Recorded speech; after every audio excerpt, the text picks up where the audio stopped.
एक युवती सरकार से मौत की फरियाद कर रही थी। क्यों? ऐसा क्या अन्याय हुआ था इस लड़की के साथ जिसकी वजह से वो दृढ़ आवाज में आत्महत्या का हक मांग रही थी? 9 साल पहले 2003 धनबाद, झारखंड। ये मिताली दास एक अलग ही लड़की थी। उसके रोम रोम में जोश और उम्मीद थी। वो सबकी आंखों का तारा थी और मिताली की आंखों में थे सपने जिन्हें पूरा करने का वो संकल्प कर चुकी थी।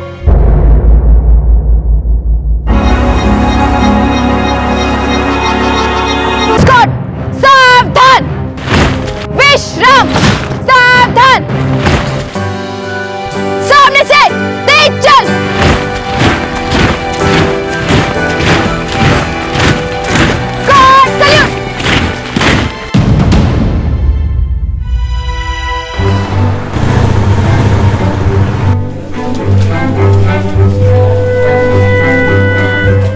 भाई तुम्हारे लिए गुड न्यूज है मिताली।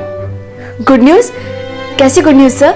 तुम्हारे फर्स्ट ईयर और सेकेंड ईयर के फर्स्ट सेमेस्टर के एकेडमिक परफॉर्मेंस और तुम्हारी ओवरऑल परफॉर्मेंस को देखकर कॉलेज बोर्ड ने यह फैसला किया है कि तुम्हें ऑनर्स कंप्लीट होने तक फुल स्कॉलरशिप दी जाए। Thank you sir, thank you so much. हम नोटिस कर रहे हैं कि तुम्हारी दिलचस्पी सोशियोलॉजी में ज्यादा है और एनसीसी में भी तुम काफी आगे हो। सो फ्यूचर प्लान क्या है तुम्हारा? आईएएस या आईपीएस? हमने उसके बारे में अभी तक कुछ सोचा नहीं है। बस इतना सोचा है कि आगे जाके सोशियोलॉजी में मास्टर्स करेंगे और फिर उसके बाद पीएचडी। मिताली, तुम्हें कभी भी कोई भी जरूरत पड़ी कॉलेज हमेशा तुम्हारे साथ है। हम पे भरोसा करने के लिए thank you again sir. Sir, हम आपको कभी लेट डाउन नहीं करेंगे।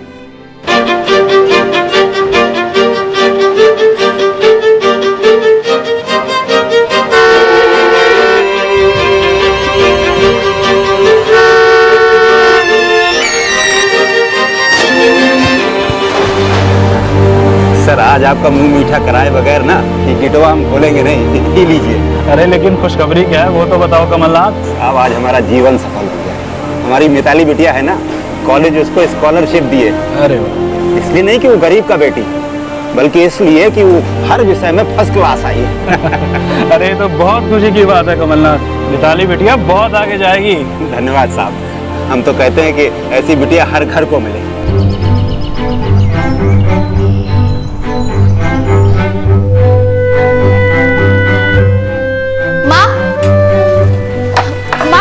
दीदी, हम जा रहे हैं। अरे सुन, हाँ? वो ट्रायो का चैप्टर नंबर 4 है ना, यहाँ से टीचर से पूछ लेना।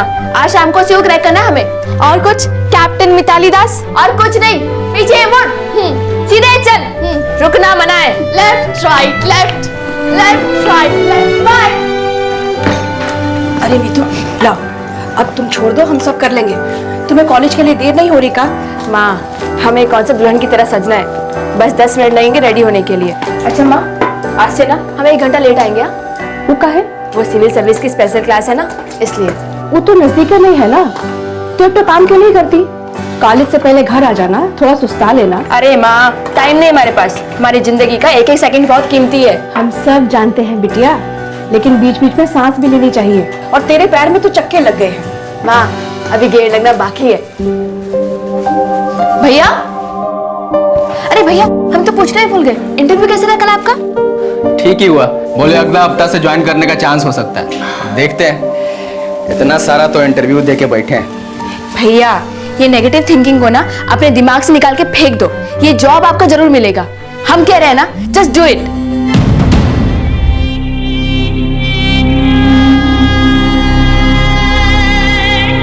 मिताली, तुम्हें ऐसा क्यों लगता है कि कोर्ट तुम्हें इतना बड़ा कदम उठाने देगा? आफ्टर ऑल सुसाइड एक जुर्म है मिताली जी, कानूनन जुर्म। जुर्म? मेरे साथ जो हुआ वो क्या है? आज मैं तकलीफ में हूँ, मेरा पूरा परिवार तकलीफ में है। मुझे नहीं पता जुर्म क्या है। आप बताइए, क्या है जुर्म?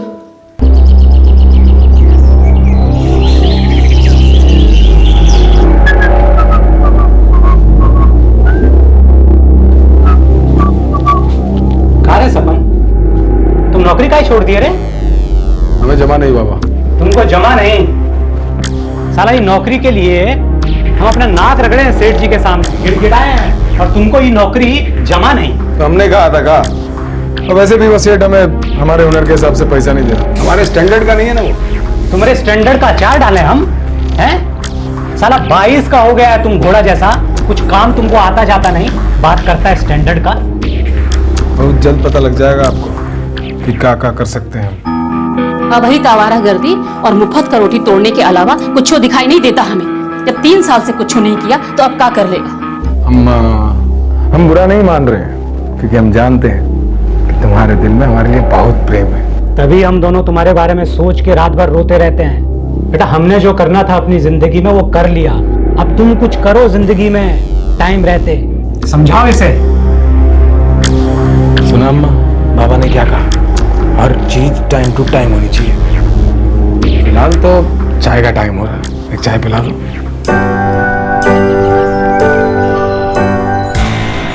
हे राम, अभी आई क्या तुम्हारी?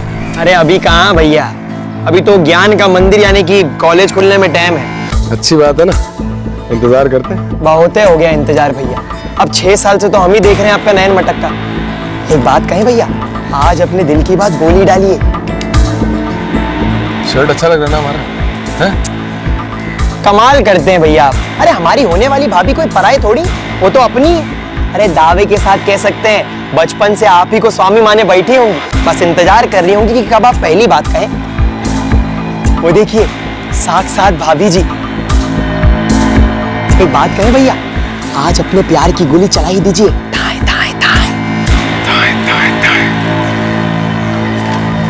मिताली, हाय। कैसे हो सपन? ठीक नहीं है, 104 बुखार है हमें। तुम्हारे प्यार का। क्या बकवास कर रहे हो? सच कह रहे हैं। देखो सपन, हमें ऐसी भद्दी बातें बिल्कुल भी पसंद नहीं है। नीतू, प्यार कब से भद्दा हो गया? अरे पिछले 6 साल से मर रहे हैं तुम पर। तुम्हें इतना लाइक करते, इतना पसंद करते, तुम सोच भी नहीं सकती। नीतू, हमसे शादी करो। पागल हो गए हो क्या? आज के बाद तुम हमसे बात तक मत करना, और आइंदा हमारा रास्ता रोकने की कोशिश की ना तो अच्छा नहीं होगा। ये तो प्यार में बड़ा ही गड़बड़ ट्विस्ट आ गया, रिजेक्ट भी कर दिया और इंसल्ट भी, 2 घाव दे दिए आपको। मोहल्ले के एक बेकार, आलसी और नालायक युवक स्वपन ने मिताली के सामने प्रेम और शादी का प्रस्ताव रखा, लेकिन मिताली के दिल में उस लड़के के लिए रत्ती भर की भी फीलिंग्स नहीं थी। बात को घुमाए फिराए बिना मिताली ने उसे ना कह दिया, लेकिन ये रिजेक्शन स्वपन के मेल ईगो पर तेजाब का काम कर गया। तुम लोगों को सीधी भाषा समझ में नहीं आती का? हाँ? अब आप प्यार की भाषा समझ ही नहीं रही। स्वपन भैया वेरी मच लव्स यू भाभी जी। Shut up idiot. ए मीतू, अपना इस ब्यूटी पर इतना घमंड मत करो। ये जवानी और खूबसूरती सिर्फ 4 दिन का खेल है। हमेशा साथ रहने वाली चीज होती है प्यार, और वो भी सच्चा प्यार जो हम तुमसे करते हैं। ओनली हम। हमारा बात मान लो, लाइफ बन जाएगा तुम्हारा। थैंक यू सो मच, लेकिन हमें तुम में, तुम्हारी लाइफ में या तुम्हारी किसी भी चीज में कोई इंटरेस्ट नहीं है। तो बताइए ना, किसमें इंटरेस्ट है?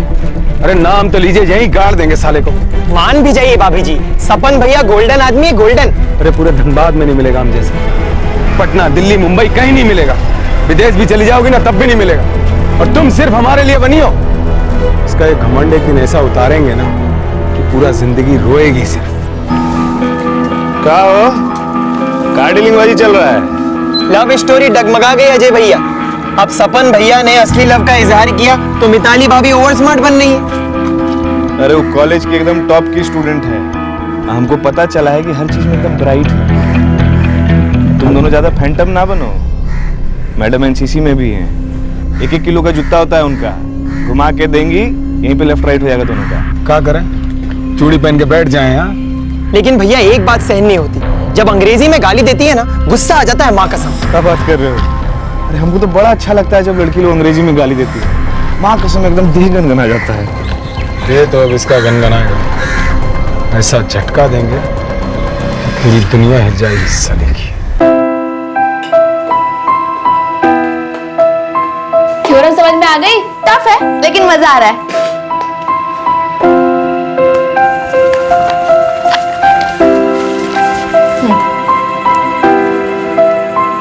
सही 100% सही। अब ट्रिग्नोमेट्री तुम्हारे बाएं हाथ में खेलोगे कि नहीं? टॉप करोगी तुम। हमें तो हर सब्जेक्ट में टॉप करना है, आपकी तरह स्कॉलरशिप भी लेनी है। हाँ मिलेगी, जरूर मिलेगी। अरे हम तो चाहते हैं कि तुम दोनों खूब पढ़ो और बड़े बड़े अफसर बनो। अरे यही दिन देखने के लिए तो धतकिया से धनबाद आए हैं। क्यों मधुरिमा, सही फैसला लिए थे ना? हाँ जी, बिल्कुल सही फैसला किया था। लेकिन झटकिया को भूल मत जाइएगा, अम्मा बाबूजी हैं वहाँ पे, और नई गैया भी तो है। एक तो काम क्यों नहीं करते? जरा अम्मा बाबूजी से जाके मिलाइए, उन गैया की भी खबर ले लीजिए, ढंग से दूध देती है या नहीं। इसी इतवार को जाते हैं। बाबा हम भी चलेंगे आपके साथ। हम भी चलेंगे, दादा दादी से मिले हुए अरसा हो गया।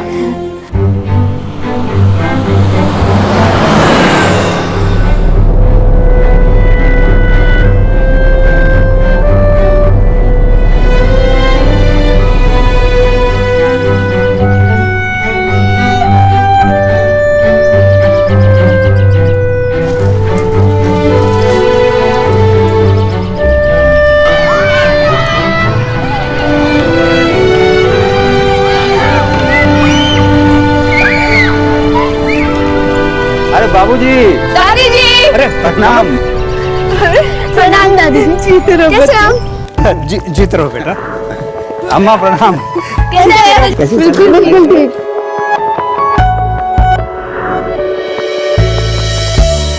कमल, ये 2 मजदूर हमने खेत में लगा दिए हैं, और ये गाय जो तुमने खरीद के दी है ना, समझो शंकर भगवान की देन है। बाबूजी, ऊपर वाले की बड़ी कृपा है हम पर।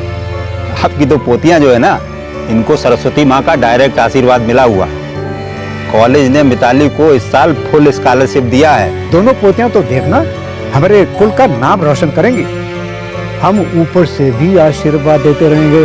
बाबूजी देखो, ये ऊपर ऊपर जाने का बात अभी मत कीजिए। आपको और माताजी को हमारे साथ धनबाद शहर चलना है। दोनों पोतियों को आशीर्वाद देना है शादी के लिए। अरे नहीं बेटा, हम गांव छोड़ के नहीं जाएंगे। तुम चाहो तो ये जमीन बेच दो, पढ़ाई और शादी के खर्चे में काम आएंगी। पर बेटा, हम यहाँ से नहीं हटेंगे। कहा है बाबूजी? सच बात तो ये है कि शहर का जिंदगी हमका रास नहीं आती। अब वहाँ का जिंदगी तो। कमलनाथ जी, क्या आप अपनी बेटी को आत्महत्या करने की इजाजत दे रहे हैं?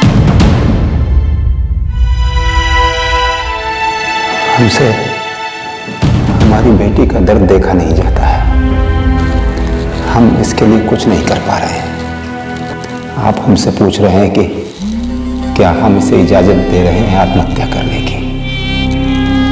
जी नहीं। हम चाहते हैं कि इसे अपनी जिंदगी वापस मिले, पर इसको न्याय मिले। फिर मिताली जी यूथेनेशिया की मांग क्यों कर रही है कमलनाथ जी? और आप उन्हें उनकी जिंदगी खत्म कर देने वाली बात आखिर क्यों करने दे रहे हैं? एक बार आ जाओ, फिर खुद ही आओगी बार बार। सच कह रहे हैं सपन भैया, इनका पावर वर्ल्ड फेमस है। ऐसा सुकून मिलेगा कि कॉलेज का कोई लौंडा भी ना दे पाएगा। एक चीज होती है शर्म, सुना है कभी? महसूस किया है? बेशर्म कहीं के। अरे अभी तक तो कोई बेशर्मी की भी नहीं है। और शर्म तो तुमको आना चाहिए, मर्दों के जैसा घूमते रहती है हिया हुआ पता नहीं कहाँ कहाँ। सपन, ये दाल ऐसे ना गलेगी। लेकिन जब गलेगी, लाल मिर्च का ऐसा तड़का लगाएंगे। काहे सपन भैया? तड़का?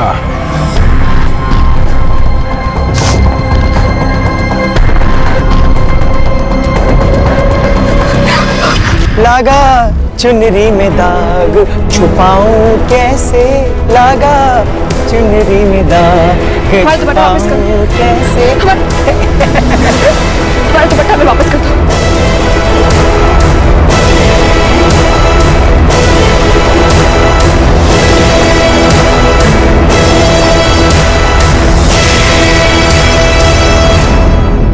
ईव टीजिंग और हैरेसमेंट के दृश्य फिल्माने में हमें उतना ही कष्ट होता है जितना कि आपको देखने में होता है, लेकिन वो हम इसलिए दिखाते हैं क्योंकि असलियत में जो होता है वो इससे कई गुना भद्दा और भयानक होता है। ये एक धब्बा है प्रशासन पर, कानून पर और उन तमाम संस्थाओं पर जो औरतों की जिंदगी बेहतर और सुरक्षित बनाने के लिए बनाई गई है। क्या ये सारे सरकारी अंग एक साथ मिलकर औरतों का इस तरह का हैरेसमेंट रोक नहीं सकते हैं? हाल ही में रांची और कश्मीर वैली में फतवे जारी किए गए कि औरतें जीन्स नहीं पहनेंगी, औरतें मोबाइल फोन का इस्तेमाल नहीं करेंगी। जरा सोचिए, और प्रशासन हर बार की तरह इसे छुटपुट असामाजिक तत्वों का काम बताकर अनदेखा कर देता है। और फिर जब कोई सीरियस वारदात होती है तब डिबेट्स पर डिबेट शुरू हो जाती है, टॉक शोज में डिस्कशंस होते हैं, और फिर कुछ दिनों के बाद एक और फतवा निकलता है। हम ये जानना चाहते हैं कि वो कानून किस काम का जो जुर्म की दस्तक सुनता ही नहीं। ये कहना बहुत आसान होगा कि मिताली पुलिस के पास क्यों नहीं गई, लेकिन हम पूछते हैं कि पुलिस और प्रशासन मिताली के लिए एक सुरक्षित माहौल क्यों नहीं बना पाए? ऐसी बदतमीजी करने की हिम्मत कैसे होती है इन लड़कों की?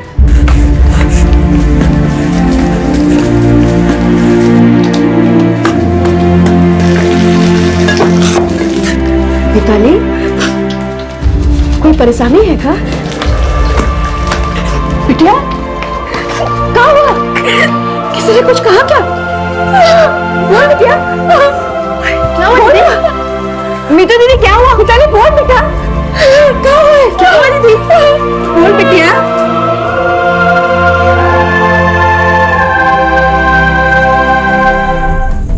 आशीष, आओ मेरे साथ।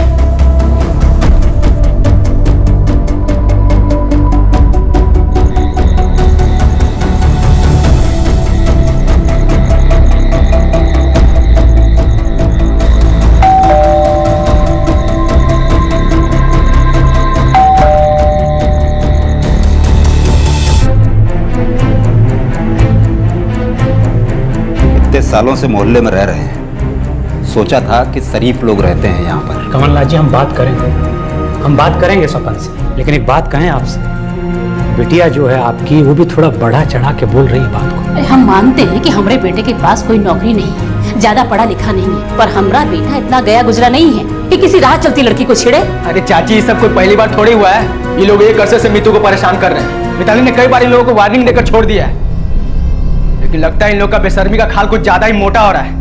उतारना पड़ेगा अब। पहले जाके अपनी चुड़ैल बहन की चर्बी उतार। ऐसा मटक मटक के चलती है कि कोई अंधा भी टूट पड़े। सपन, चुप कर जाओ, देंगे हम। दे देना बाबा, लेकिन उससे सच्चाई नहीं बदलेगी। सच्चाई यही है, एक टाइम से मिताली हमारे पीछे लाइन मारती है, हमको गंदे गंदे इशारे करती है। अरे कॉलेज ने एक खिताब क्या दे दिया, मैडम के पर लग गए, मुंह पे उंगली उठा रही है बेशरम।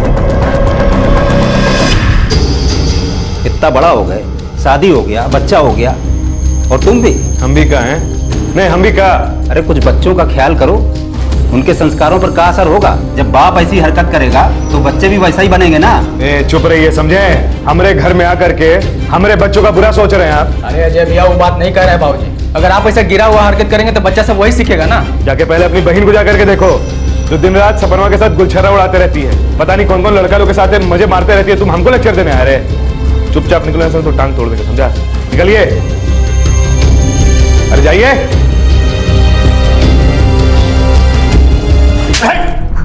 पापा, हमने ऐसा कुछ नहीं किया, ये लोग झूठ बोल रहे हैं। देख राम, अभी छोटा है तू, संभल जा, समझा? उन बेकार लड़कों के साथ घूमेगा ना तो उनके जैसा बर्बाद होकर रह जाएगा, बता रहे तुमको। आप हमारी फिक्र छोड़िए और अपनी बहन को समझाइए। घर से निकलते ही पूरे कपड़े का स्टाइल ही चेंज हो जाता है। मर्दों को उकसाने में बहुत इंजॉय करती है आपकी बहन। हम तुमको कह रहा हूँ। देखिए, आपको जो बोलना था बोलिए, अब हमें अपने लड़के को क्या समझाना है वो हम समझा लेंगे। सिर्फ समझाने से कुछ नहीं होगा, इसको सुधारिए और आज से, वरना कल को जो है आपके पछताने के लिए भी बहुत देर हो जाएगा। वो हम देख लेंगे जी। तुम्हारे घर का रोटी नहीं खाता जो तुम्हारे को इतनी फिक्र हो रही है। जो भी समझाना ही है, सुधारना है, अपनी लड़की को सुधारिए जाके। हमारे घर में दखलंदाजी करने की जरूरत ना है।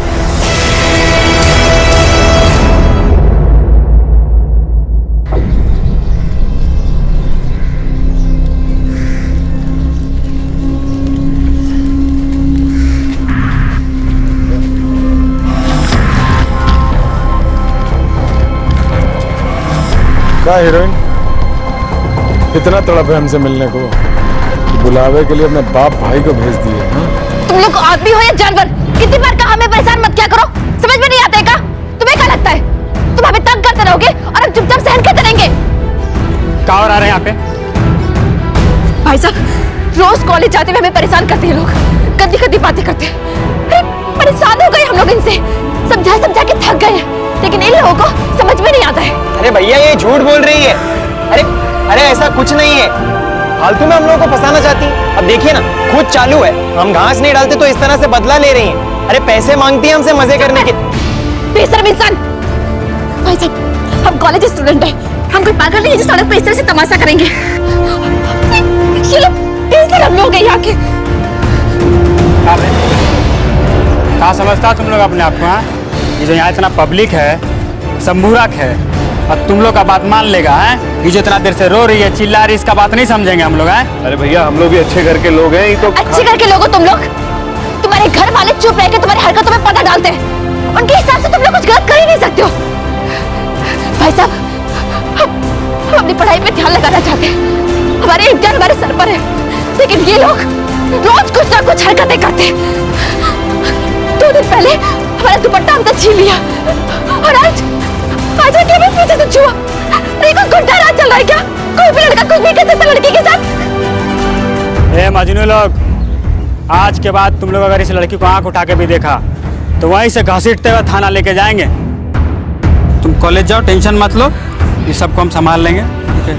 ए बाबू लोग चलो, निकलो, अपना अपना काम करो। चलो चल चल। पब्लिक में मिताली द्वारा उन पर चिल्लाना इन तीनों कायरों ने एक्सपेक्ट नहीं किया था। उन्होंने पहले मिताली को उनकी अश्लील बातों का विरोध करते तो देखा था, लेकिन उसका गुस्सा उन्हें पहली बार देखने को मिला। आने वाले 4 दिनों तक ये मिताली से दूर रहे, कहीं नजर नहीं आए। मिताली रोज की तरह कॉलेज जाती रही। ऐसा लग रहा था कि इन तीनों ने सबक सीख लिया था। मेरे सारे सपने, सारी आशाएं सब जलकर राख हो गया। मैं आखिरी बार खुश 9 साल पहले हुई थी, जब मैं 17 साल की कॉलेज स्टूडेंट थी। तब से लेकर आज तक सिर्फ दुख होता है। एक सांस लेने में तकलीफ होती है। अगर मैं अपना दर्द कम करना चाहती हूँ, अपनी सांसों को रोकना चाहती हूँ, तो कानून को क्या हक बनता है कि वो मुझे रोके?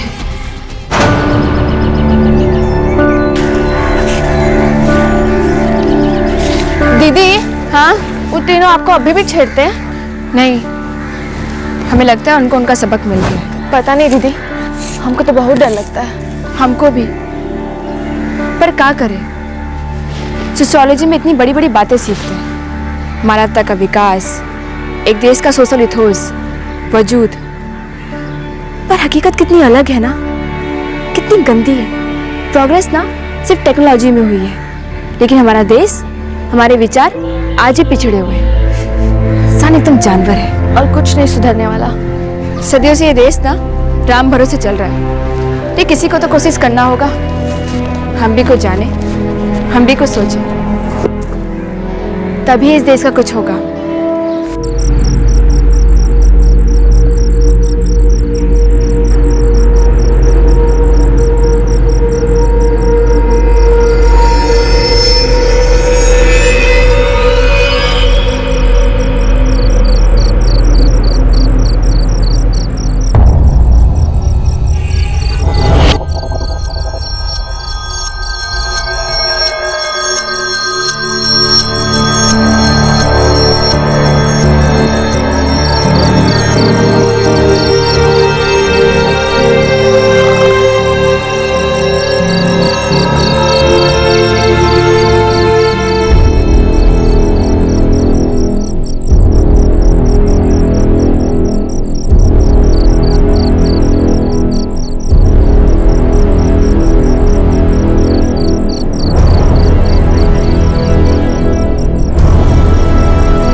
बाईस अप्रैल 2003 की रात मिताली को छेड़ने वाले तीनों कायर दास परिवार के घर की छत पर पहुंचे।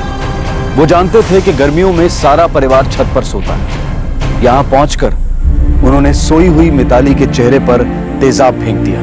इस एसिड अटैक ने मिताली के चेहरे को छल्ली कर दिया। इस अटैक में मिताली की बहन सोनाक्षी के हाथों पर और पिता कमलनाथ के पैरों पर कुछ चोटें आईं, लेकिन मिताली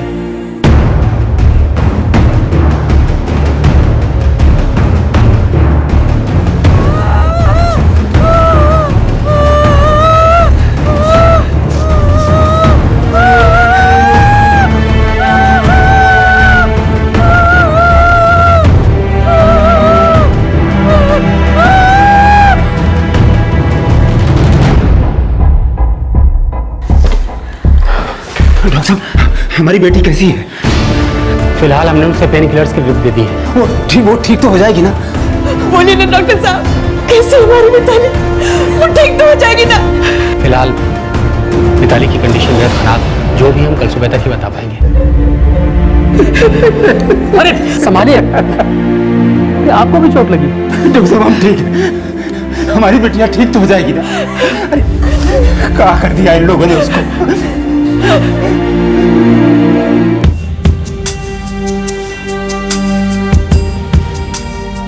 कब हुआ ये सब?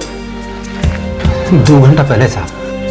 मतलब लगभग रात के 1:30 बजे? जी सर। आपने देखा हम तुम्हें को? सर वो मिताली की चीखें सुनते ही हम उठ गए। उसके बाद जो मिताली का जो हालत था ना, वो देखते देखते और कुछ देखे नहीं सर। मिताली बिटिया का चेहरा नहीं रहा था, पिघलता हुआ मांस था। हम लोग बहुत घबरा गए थे, कुछ देख नहीं पाए, लेकिन हमारी छोटी बेटी सोनाक्षी, उसके हाथ पर भी एसिड गिरा। उसने उन्हें भागते हुए देखा था।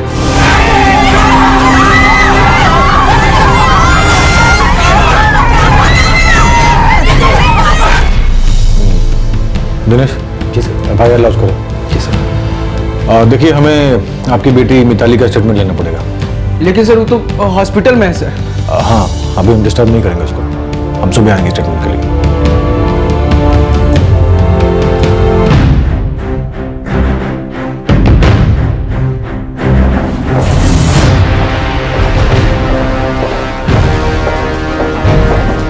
सॉरी इंस्पेक्टर, मिताली इस समय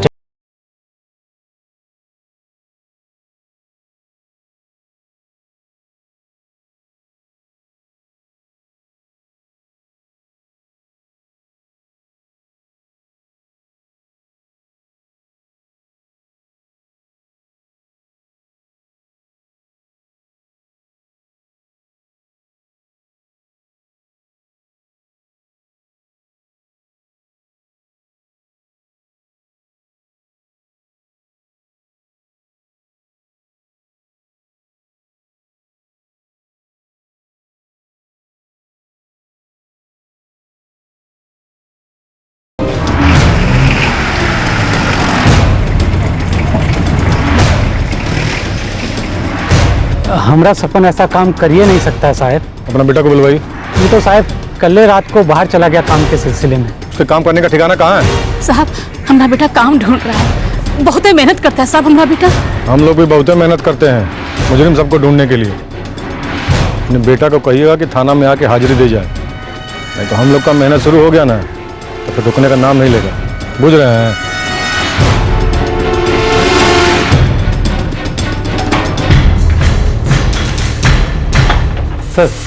सर पड़ोसी बता रहे हैं अजय का पूरा परिवार निकल गया है घर लॉक करके। पता लगाओ कहाँ गया।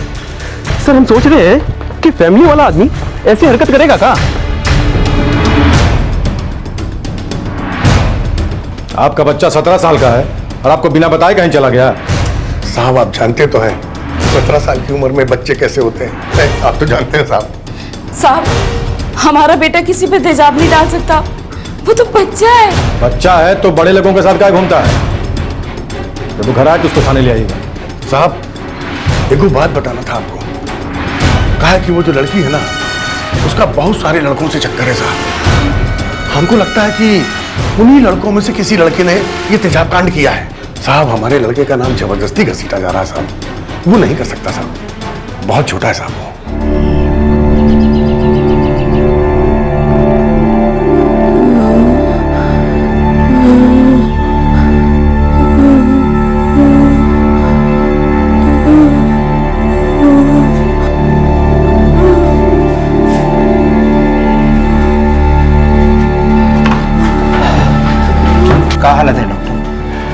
देखिए, एक बात आपको हम साफ साफ बता देना चाहते हैं। क्या हो गया? मिताली की हालत दिन ब दिन खराब होती जा रही है। हमारे बर्न्स वार्ड में इतनी सुविधाएं नहीं है कि हम उसकी अच्छी तरह से देखभाल कर सके। तो फिर क्या करें? मतलब आप क्या सुझाव देते हैं? उसे किसी अच्छे और बड़े हॉस्पिटल में शिफ्ट करो। कहाँ लेकिन? आप बोकारो हॉस्पिटल क्यों नहीं ट्राई करते? क्योंकि उनका बर्न्स वार्ड काफी अच्छा है। वहाँ आपको स्पेशल ट्रीटमेंट मिलेगा, स्पेशलाइज्ड फैसिलिटीज मिलेंगी। देखिए, जितनी जल्दी हो सके मिताली को आप बोकारो हॉस्पिटल शिफ्ट करें।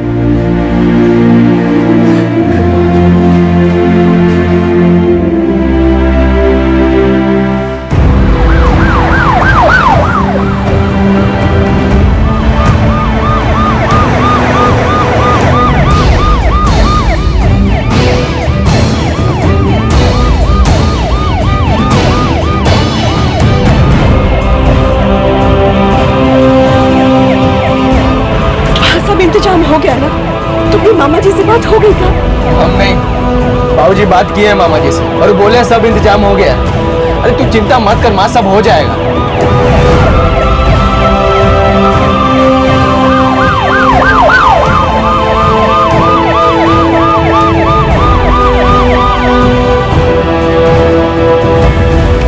आप किस डिपार्टमेंट से? मैकेनिकल डिपार्टमेंट से। मिताली, मेरा मतलब पेशेंट जो है ना मेरी भांजी है, हमारी बहन की बेटी। Ward number 6।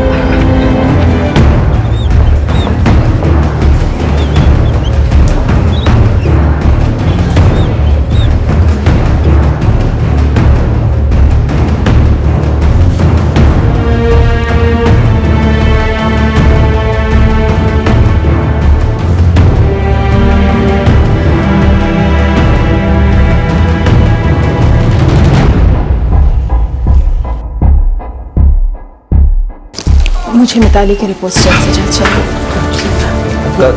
कैसे हाल है? देखिए, मैं आप सबको बता दूं कि मिताली का केस बहुत सीरियस है। पर ठीक तो हो जाएगी ना? ये कुछ दिनों, हफ्तों या महीनों की बात नहीं। आपको, हमें और मिताली को सालों तक लड़ने के लिए तैयार होना होगा। इस दौरान कुछ भी हो सकता है, कोई गारंटी नहीं दूंगी।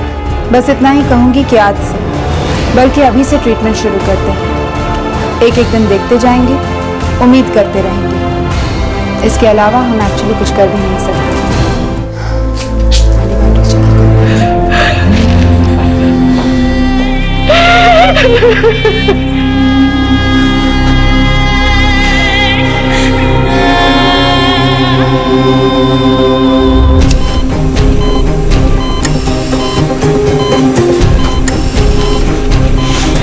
हमसे जो बन पड़ेगा हम वो सब करेंगे, डॉक्टर ने कहा। आई नो डॉक्टर, लेकिन हमें फैमिली को इन्फॉर्म करना ही होगा कि अगर उसके बाद भी कोई इम्प्रूवमेंट नहीं हुई तो किसी बड़े हॉस्पिटल में शिफ्ट करना ही पड़ेगा। You are right doctor. Doctor ji, कुछ सुधार हुआ का? कोई खास सुधार नहीं है। तेजाब अपना काम पूरी तरह से कर गया है। बड़ी मुश्किल से हम उसे कुछ खिला पिला रहे हैं।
देखिए कमलनाथ जी, हम अपना पूरा कोशिश किए लेकिन वो तीनों फरार हो गए। क्या? फरार हो गए? तीनों गुंडा लोग हमारी बेटी का जिंदगी तहस नहस कर दी और आप कह रहे हैं कि फरार हो गए? देखिए, ऐसा बात नहीं है, हम कोशिश कर रहे हैं लेकिन वो तीनों अभी तक हाथ में नहीं आए हैं। अब वो तीनों खुद चल के नहीं ना आएंगे आपके थाने में, पुलिस स्टेशन में? हमसे कब तक बच के भागेंगे? एक न एक दिन धर दबोचेंगे। यहां से लेके यहां तक हमारी बेटी मांस का गोला बन गई है, जला हुआ मांस। वो न सुन सकती है, न बोल सकती है, न देख सकती है और न खा पी सकती है। एक एक सांस लेती है ना तो पूरा डॉक्टर लोग कांप जाता है। और आप कह रहे हैं कि एक ना एक दिन पकड़े जाएंगे। देखिए कमलनाथ जी, मामले की गंभीरता को समझिए। अभी आपको अपना सारा ताकत अपनी बिटिया को संभालने में लगाना है। और उन तीनों को तो हम धर ही लेंगे। ऐसा नहीं कि हम हाथ पे हाथ धरे बैठे हैं, साए की तरह उनके पीछे लगे हैं और एक दिन अचानक उनके चेहरा के सामने आएंगे, उनका टिटवा दबा देंगे। लेकिन इन सब से आपको अपनी बिटिया का चेहरा वापस नहीं मिलने वाला है।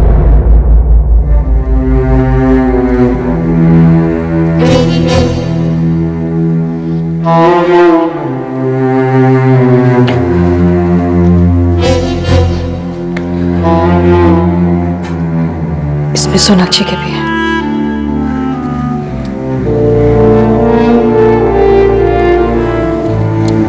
कम पड़ेंगे। कहेंगे अपने भाइयों से अगर, तब तक आप इन्हें तो जमा करा दीजिए।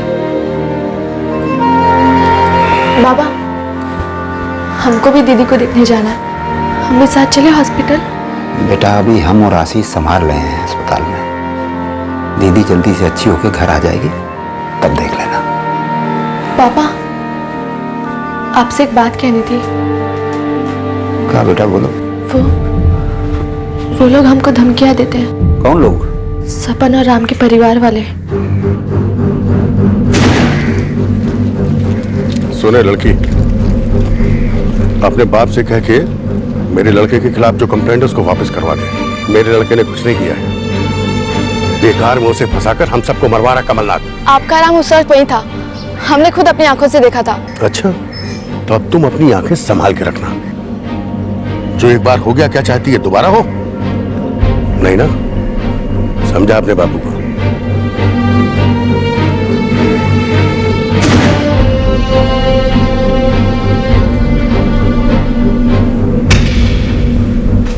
आप चाहते कहाँ हैं? हाँ? कहाँ चाहते हैं आप? हम अपना पूरा पुलिस फोर्स आपके मोहल्ला में लगा दें आपके प्रोटेक्शन के लिए। देखिए, हमारा एक बेटी के ऊपर तेजाब फेंका गया था, दूसरी बेटी को धमकी दे रहे हैं। बताइए क्या करें, किससे जाएं मदद मांगने के लिए? अपना काम हम कर रहे हैं और उन तीनों को बहुत जल्दी पकड़ लेंगे। और हम बार बार कहते आए और फिर कह रहे हैं, आपकी छोटी बेटी को कुछ नहीं होगा। उन तीनों ने जो कुछ भी किया वो गुस्से जुनून में इसलिए किया क्योंकि उन्हें आपकी बड़ी बेटी से दिक्कत थी। हमें नहीं लगता कि उन्हें आपकी छोटी बेटी से कोई बैर है।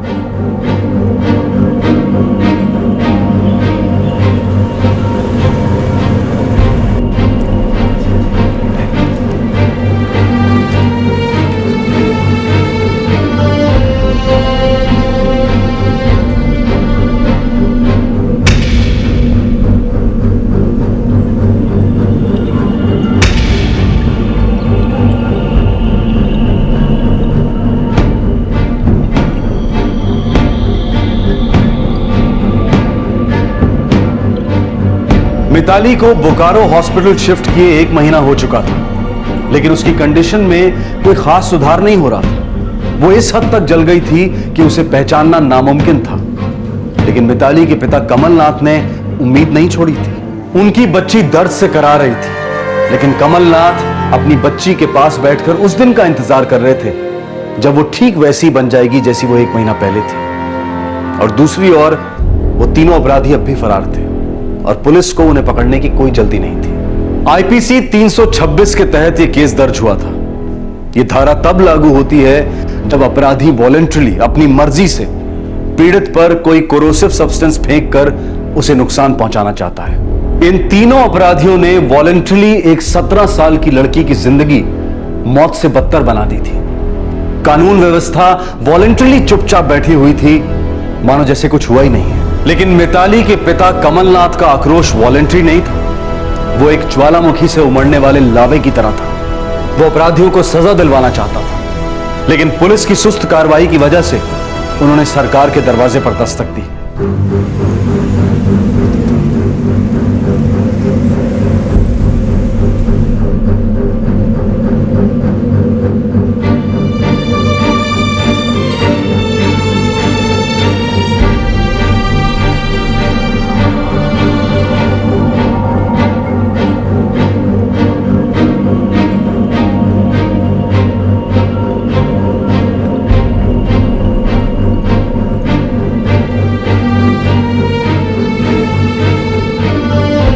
सरकारी दफ्तरों और हॉस्पिटल्स की गलियों में एक बाप धक्के खाता घूम रहा था, अपनी बेटी का दर्द कम करवाने, उसे न्याय दिलवाने। वो ना सुन सकती थी, ना देख सकती थी, ना बोल सकती थी। हर सांस पीड़ा का तूफान था, लेकिन मिताली का दिमाग चल रहा था, 24 घंटे चल रहा था। उसका दिमाग बिखरते शरीर से संघर्ष कर रहा था कि नहीं, टूटना नहीं है, दर्द को मात देनी है, उस जिंदगी को हासिल करना है जो कभी अपनी थी। इसके आगे हम कुछ नहीं कर पाएंगे कमलनाथ जी। मतलब का हमारी मिताली जिंदगी भर पट्टियों में बंधी रहेगी? देखिए, काफी कुछ किया जा सकता है, जैसे कि स्किन ग्राफ्टिंग, ट्रांसप्लांट्स वगैरह। फिर आप क्या कह रहे हैं कि जो कुछ हो सकता था वो किया है आपने? देखिए, जो हम कर सकते थे यहाँ इस अस्पताल में वो हम कर चुके। जिन ट्रीटमेंट्स की मैं बात कर रही हूँ वो दिल्ली में हो सकती हैं, सफदरजंग अस्पताल में, यहाँ नहीं। और मेरा फर्ज बनता है आपको बताना कि ये इलाज सस्ता नहीं होगा, आपको तैयार रहना होगा। मतलब कितना खर्चा आएगा? बता तो नहीं सकती, पर यकीन कीजिए बहुत खर्चा होगा।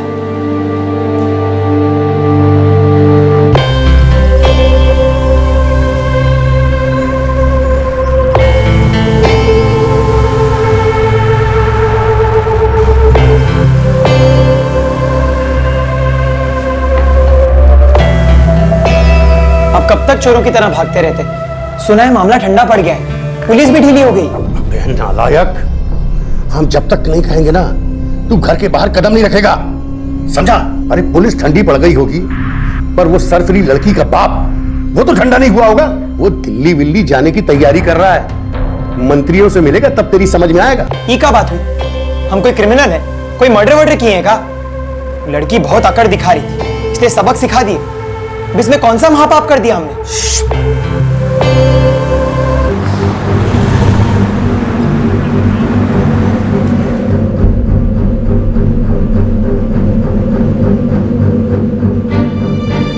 सब 2 महीना हो गया, लेकिन अपराधी अभी तक पकड़ा नहीं गया है। हमारी बेटी दर्द से करा रही है। उसे हम धनबाद से बोकारो लाए हैं इलाज के लिए, और अब दिल्ली ले जा रहे हैं। 2 महीना हो गया आपका दफ्तर का चक्कर काटते काटते। मदद मांग रहे हैं ताकि उन तीनों गुंडा लोग को पकड़वाया जा सके। ये कोई नाजायज मांग है का? देखिए, आप शांत हो जाइए, हम आपके इस केस से वाकिफ हैं, हमारी कार्रवाई जारी है। आप यहाँ बार बार आने की तकलीफ क्यों लेते हो? तकलीफ लेनी पड़ रही है साहब, क्योंकि यहाँ जितने लोग बैठे हैं ना, वो अपना काम करने का तकलीफ नहीं कर रहे हैं। भाषणबाजी नहीं समझे? आपको क्या लगता है ये दफ्तर हमने सिर्फ आप ही के लिए खोल के रखा है? सरकार चलती है यहां से, आपके जैसे लाखों लोगों की तकलीफें सुननी पड़ती है हमें। आपको सिर्फ आप ही की तकलीफ दिखाई देती है। बहुत बहुत धन्यवाद।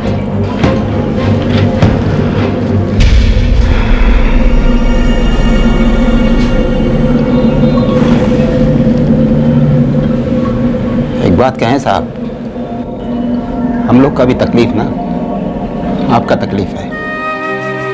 तो चाहे एक आदमी का तकलीफ हो, 2 आदमी का तकलीफ हो, या बहुत लोगों का तकलीफ हो, ये बात हमने अपनी बेटी से सीखी है।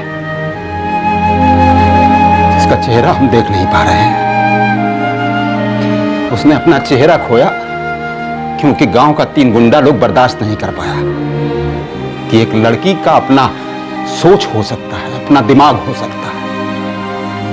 उसने अपना चेहरा खोया अपनी गरिमा और आत्मसम्मान की रक्षा के लिए। बहुत दुख होता है साहब जब आप कहते हैं ना कि हमें सिर्फ अपनी तकलीफ की पड़ी है, हमें और भी बहुत सारे काम है देखने के लिए।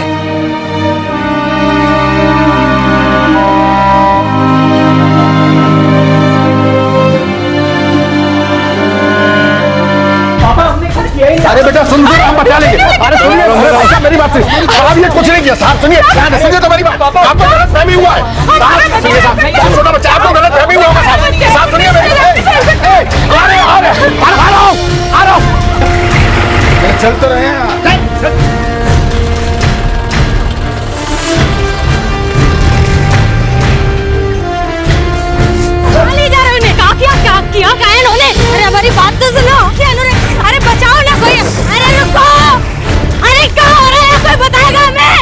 इस संगीन जुर्म के पूरे 2 महीने के बाद इन तीनों अपराधियों को ढूंढ निकाला गया, और वो भी टॉप लेवल से ऑर्डर्स आने के बाद। फिर शुरू हुई चार्जशीट की प्रोसेसिंग, और दूसरी तरफ मिताली को दिल्ली शिफ्ट किया गया बेहतर इलाज के लिए।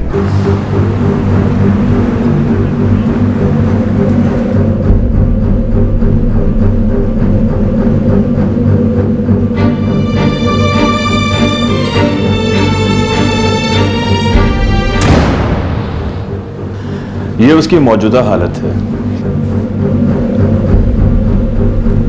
हमारी बेटी का चेहरा क्या पहले जैसा बन जाएगा?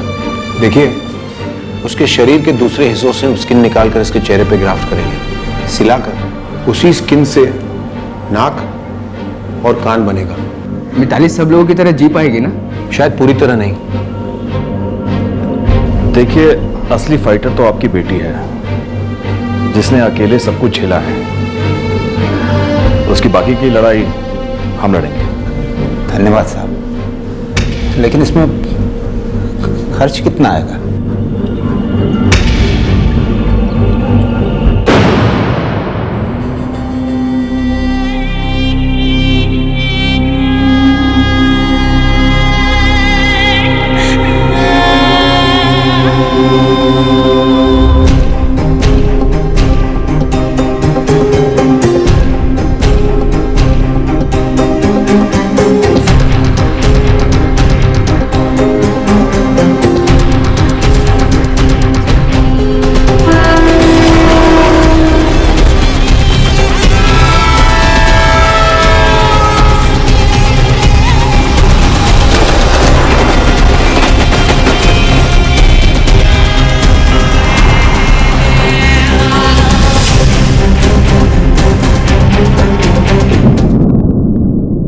दिसंबर 2005 स्वपन और अजय को 9 साल की सजाए बामुशक्कत सुनाई गई। तीसरा आरोपी राम जुर्म के दौरान नाबालिग था, जिसकी वजह से मजिस्ट्रेट ने उसे जमानत दे दी। राम ने करेक्शन होम में सिर्फ 7 महीने काटे। इन तीनों के लिए क्या यह सजा काफी थी? यह एक अलग ही सवाल है। लेकिन इस फैसले से भी ज्यादा चौंकाने वाली बात यह है कि अदालत के फैसले के 4 महीने बाद, सिर्फ 4 महीने बाद, हाई कोर्ट में स्वपन और अजय की बेल एप्लीकेशन मंजूर हो गई, और वो दोनों अपने अपने घर लौट आए एक नॉर्मल जिंदगी बिताने के लिए।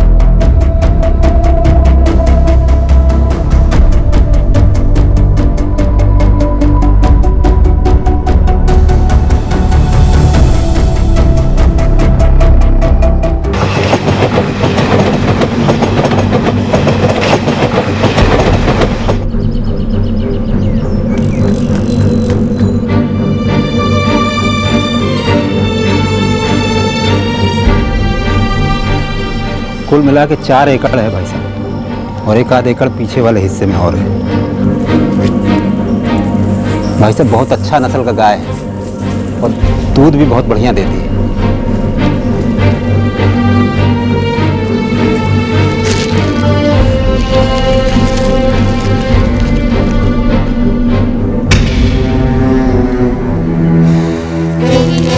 बाबूजी, सब मजबूरी में हुआ, हो सके तो माफ कर दीजिएगा हमको। अब एक शब्द नहीं निकालना मुझसे। तुम जो कर रहे हो बेटा, ठीक कर रहे हो। ये जमीन, ये पैसा किस काम का? अगर हमारे बच्चों के काम ना आए, हम कहते हैं जरूरत पड़े तो ये घर भी बेच देंगे। मिताली के लिए हम सब कुछ करेंगे।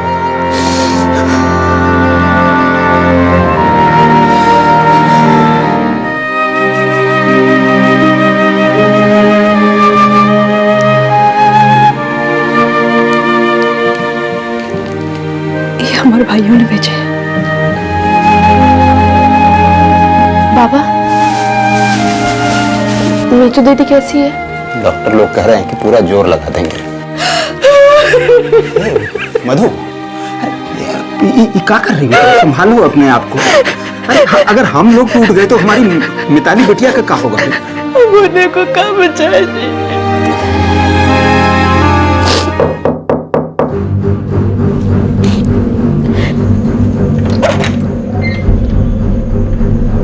नमस्ते चाचा जी। कैसे बेटी? ठीक है। नमस्ते नमस्ते महेंद्र जी, कैसे आना हुआ? बिटिया कैसे? बिटिया तो दिल्ली में है, आशीष देख रहा है उसको। बस आज शाम को हम भी निकलने वाले हैं। देखो, बुरा मत मानना कमलनाथ, हमें तुमसे एक बात कहनी है। पिछले 9 साल से तुम हमारे किराएदार हो। वैसे हमें अब तुमसे कोई शिकायत नहीं, लेकिन ये जो कुछ भी हुआ है बड़ा बवाल समझ गया है। बात क्या हो गया? बात ये है कि तुम लोग तो कभी ना कभी घर छोड़ के चले ही जाओगे। हमें तो इसी मोहल्ले में रहना है, और वो तीनों बदमाश भी इसी इलाके में रहते हैं। वो और उनके घर वाले कभी भी न बच सकते हैं। फालतू के झगड़े में हमें नहीं पड़ना है। और उन तीनों को बेल भी मिल चुकी है, सरेआम घूमते हैं। ये तो तुम जानते ही हो ना। हमें शांति से रहने दो। तुमसे एक विनती है, तुम जो है अपना घर कहीं और ढूंढ लो।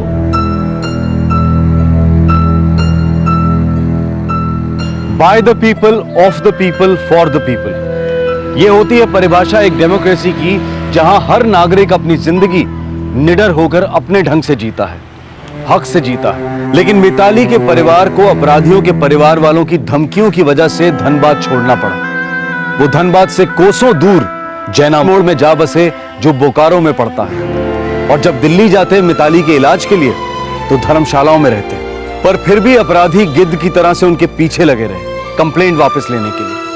और ये टॉर्चर पूरे 2 साल तक चला, 2006 से 2008 तक। लेकिन मिताली का संघर्ष जारी रहा। वो अपने पैरों पर खड़ी हो पाई, 2 शब्द बोल पाई।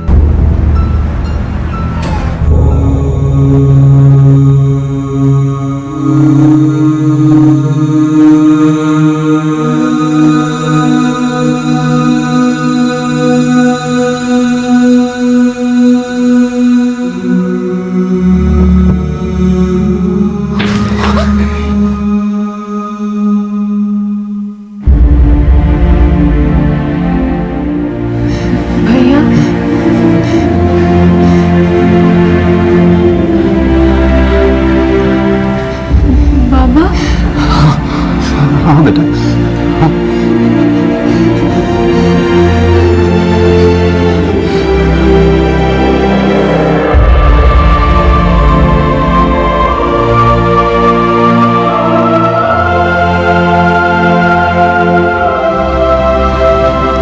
बाबा, हाँ बेटा, मैं कैसे दिख रही हूँ?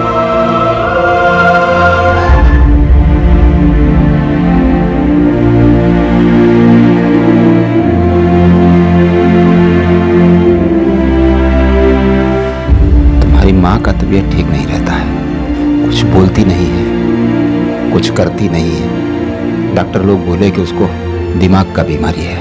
कभी कभी रोती बहुत है बस।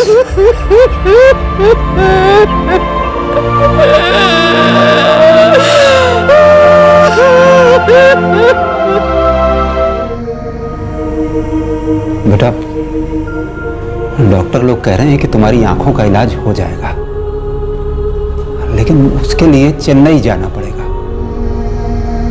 उसका खर्च 3-4 लाख रुपए बता रहे हैं। बेटा सच कह रहे हैं, अब हमारी जेब में 300-400 रुपए भी नहीं बचे। रहने दीजिए बाबा, रहने दीजिए। आपने मेरे लिए जो कुछ भी किया है काफी है। अब ये लड़ाई मैं खुद लड़ूंगी अपने तरीके से।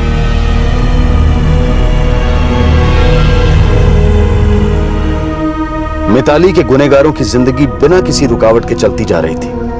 स्वपन की शादी हो गई थी, 2 बच्चे हुए। राम दिन भर तफरी करता और अजय अपने पारिवारिक सुख में मस्त था। लेकिन मिताली, वो अपने संघर्ष के एक ऐसे मकाम पर पहुंच गई थी जहां उसे न्याय मिलने की कोई उम्मीद नहीं थी। वो पूछ नहीं सकती है कि उसके गुनहगार खुलेआम क्यों घूम रहे हैं। वो पूछ नहीं सकती है कि इतने संगीन जुर्म के बाद भी उन्हें बेल कैसे मिल गई। वो पूछ नहीं सकती है कि क्या ये तीनों फिर से किसी लड़की को तेजाब का निशाना नहीं बना सकते। मिताली कोर्ट से सवाल नहीं कर सकती है, मिताली सरकार से सवाल नहीं कर सकती है, लेकिन सारी दुनिया, सरकार, कोर्ट, मीडिया मिताली से सवाल कर सकते हैं कि वो अपनी मौत की मांग कैसे कर सकती है, यूथनेसिया को अपना हक कैसे कह सकती है।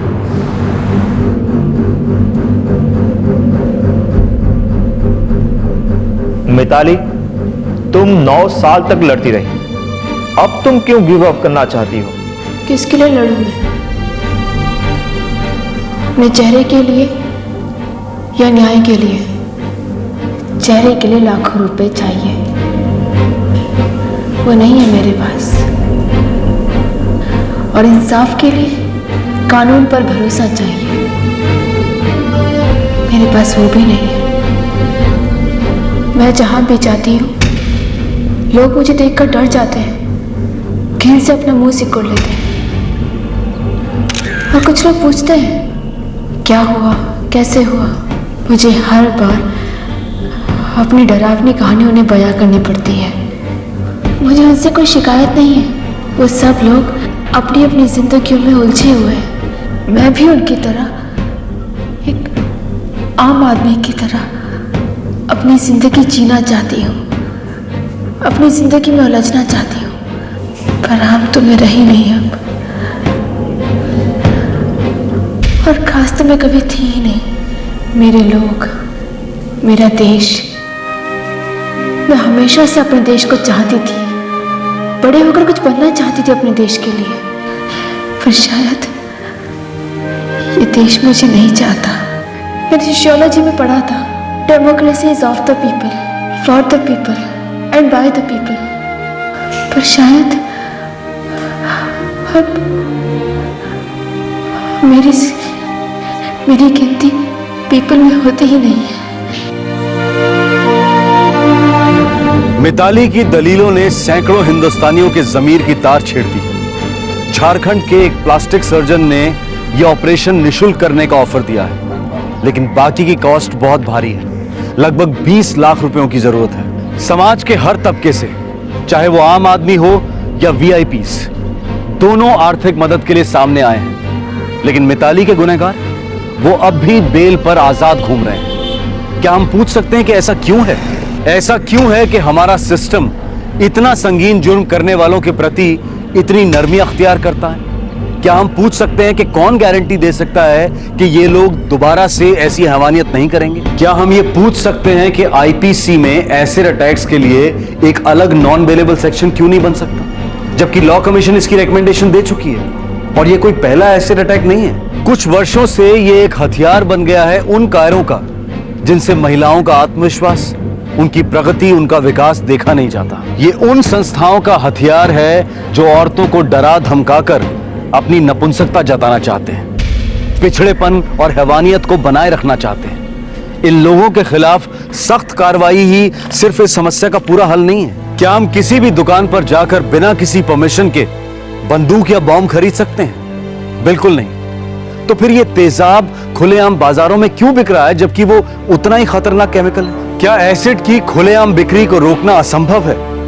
क्या कानूनी प्रक्रिया को फास्ट ट्रैक और मजबूत नहीं बनाया जा सकता? हाल ही का एक उदाहरण है, इंग्लैंड में एक इंडियन पोस्ट ग्रेजुएट स्टूडेंट की गोली मारकर हत्या कर दी गई। इस हत्या का कारण ना तो चोरी थी, ना ही दुश्मनी, ना तो हत्यारा मानसिक रोगी था और ना ही नशे में, बल्कि उसने पूरे होशो हवास में मजे लेकर यह हत्या की। उसकी तुरंत गिरफ्तारी हुई, लेकिन कोर्ट में भी इस 21 वर्षीय अपराधी को रत्ती भर का पछतावा नहीं था। यह मुकदमा 1 साल तक चला। मैनचेस्टर कोर्ट ने इस युवक को 30 साल की सजा सुनाई और इस दौरान ना तो उसे कोई बेल मिलेगी और ना ही पेरोल। जज का कहना था कि ऐसे आदमी का समाज में रहना डेंजरस है। क्या आज के केस के अपराधी स्वपन, अजय और राम उतने ही डेंजरस नहीं है? क्या मिताली की दशा मौत से बदतर नहीं है? स्वपन और अजय को सिर्फ 9 साल की सजा सुनाई गई और फिर 4 महीने बाद उन्हें बेल भी मिल गई। राम ने करेक्शन होम में 7 महीने काटे और फिर वो भी बाहर आ गया। ये तीनों एसिड फेंक और इनके जैसे कई और आपके और हमारे बीच आजाद घूम रहे हैं। और आपके और हमारे बीच मिताली जैसे कई विक्टिम्स भी हैं जो अपने चेहरे और इंसाफ दोनों के लिए संघर्ष कर रहे हैं। और ये हमारी 65 साल की डेमोक्रेसी का कटु सत्य है। आपसे फिर मुलाकात होगी क्राइम पेट्रोल दस्तक में एक और केस के साथ। इस तरह के और भी एपिसोड देखने के लिए हमारे चैनल को सब्सक्राइब करें और बेल आइकन दबाना ना भूलें।